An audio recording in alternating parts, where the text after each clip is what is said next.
तिवसा तालुक्यातील शेतकऱ्यांचा संताप अखेर उपाडून आला। सततच्या पावसामुळे सडलेल्या सोयाबीनाचा पसारा घेऊन शेतकरी थेट तहसील कार्यालयात धडकले आणि मुख्य प्रवेशद्वारावरच ठिय्या धरला। काँग्रेसच्या नेतृत्वाखाली झालेल्या या आंदोलनात शेतकऱ्यांनी शासनाविरोधात घोषणाबाजी करत तहसील कार्यालय अक्षरशः थरवून सोडलं। शेतकऱ्यांचा प्रचंड रोष, प्रशासनाचा तगडा तगादा आणि पोलीस प्रशासनाची दमछाक। तिवसा तालुक्यात गेल्या 2 महिन्यांपासून सुरू असलेल्या सततच्या पावसामुळे वरखेड तसेच तिवसा महसूल मंडळातील शेतकऱ्यांचे सोयाबीन पीक पूर्णपणे नष्ट झालेत। हातातोंडाशी आलेला घास हिरावून घेतल्याची अवस्था झाल्याने शेतकरी चांगलाच आर्थिक संकटात सापडला आहे।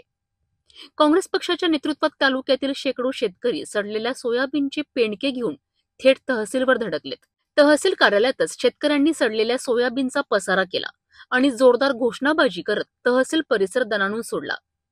अचानक झालेल्या या आंदोलनामुळे तहसील परिसरात काही काळ तणावाचे वातावरण निर्माण झाले आणि पोलीस प्रशासनालाही शेतकऱ्यांच्या आक्रमकतेसमोर चांगलीच धावपळ करावी लागली।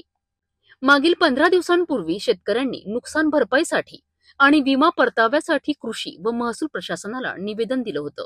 मात्र शासन आणि प्रशासनाकडून कोणताही ठोस निर्णय न आल्याने शेतकरी संतापले आणि आज थेट तहसीलवर धडकले।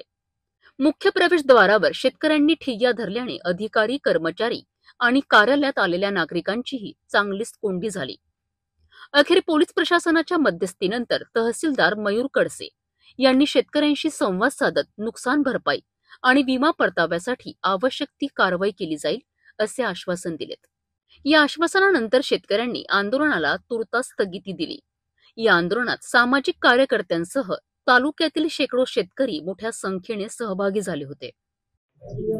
सततच्या पावसामुळे तालुक्यातील शेतकऱ्यांचं, मग सोयाबीन असो, कपाशी असो, तूर असो, संत्रा असो, सर्वच पिकं हे सततच्या पावसामुळे प्रभावित होऊन मोठ्या प्रमाणात नुकसान झालं आहे। म्हणून आम्ही मागील 15 दिवसापूर्वी कृषी आणि तहसील विभागाला पंचनामे करून तातडीने नुकसान भरपाई शेतकऱ्यांना देण्यात यावी याचं निवेदन दिलं होतं। परंतु साधी प्रशासनाने दखल घेतली नाही आणि सरकार तर बोलायलाच तयार नाही। सरकारला रमी खेळायला वेळ आहे, परंतु शेतकऱ्याच्या प्रश्नाकडे लक्ष द्यायला वेळ नाही।